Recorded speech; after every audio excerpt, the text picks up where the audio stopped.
Hi, I'm Andrew Wasson. Thanks for joining me for my weekly guitar blog. It's August 19th, 2012. And this time around, we're going to be discussing adding in filler lines around all your rhythm guitar parts.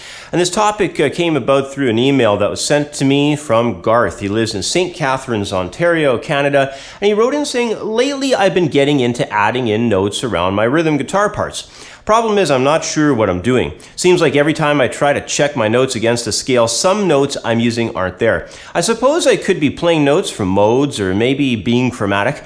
Andrew, could you make a video on adding in notes around rhythm parts? I think if I watched you discuss this, I'd have a much better handle on this whole subject. From Garth in St. Catharines, Ontario, Canada.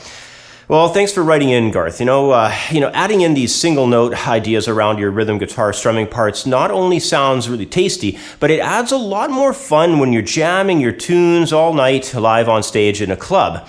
Now, I know that players can sometimes get lost in the music theory on which scales actually feed the particular notes that wind up in their riffs. But when you make up your single note connecting lines, the added notes are often passing tones. So therefore they can generally behave pretty much chromatic. And this isn't true in every case, but the overall idea here can just be simply summarized as, if your part sounds cool and seems to fit the song, then use it. If your bandmates tell you it stinks, though, maybe you'd better rethink that melodic line. Now anyway, let's hit the guitar fingerboard and learn how to add in a few of these melodic single note line ideas. In example number 1, I'm applying the most straightforward approach of playing single note lines around a set of chord changes by using the scale of the key center. In this case, it's C major. And I'm moving in a linear manner from one chord over to another. Now keep in mind that this idea may require that a few chords be placed into an inversion position that winds up just facilitating the very linear scalar approach of this method. So just watch for that as we go. This first measure will have a G chord that won't be using a root position. It won't have G in the bass. It will have B in the bass, so it'll be technically a first inversion G major chord with B in the bass. So here we go. Here's example number 1.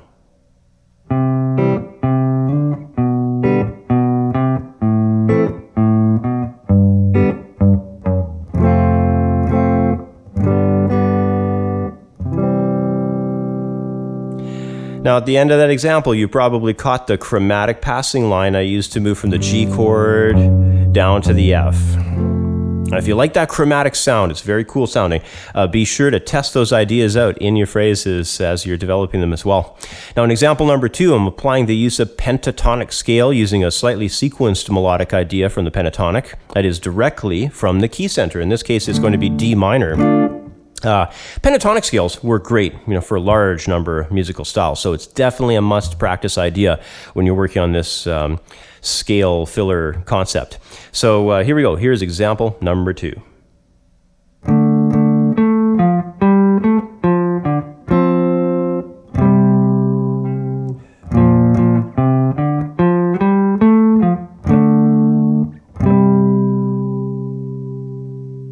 All right, now in example number 3, I'm going to be applying what is probably my most favorite way of adding in lines around chord changes, and that's by using arpeggios. Now, we're going to have a A minor 7 chord and a D minor 7 and an E minor 7, so we'll be in the key of A minor, but because arpeggios are directly related to the chords, we'll just be basically using principle of playing over top of the chord change itself. Now, if you're relating this by way of substitution principles as you're building arpeggio lines, that's very cool as well. You could also try using any kind of chord substitution idea with arpeggios that you'd like, or you could just do it direct to the chord, as I have here in example number 3. So here we go. Here is example number 3, the arpeggio approach.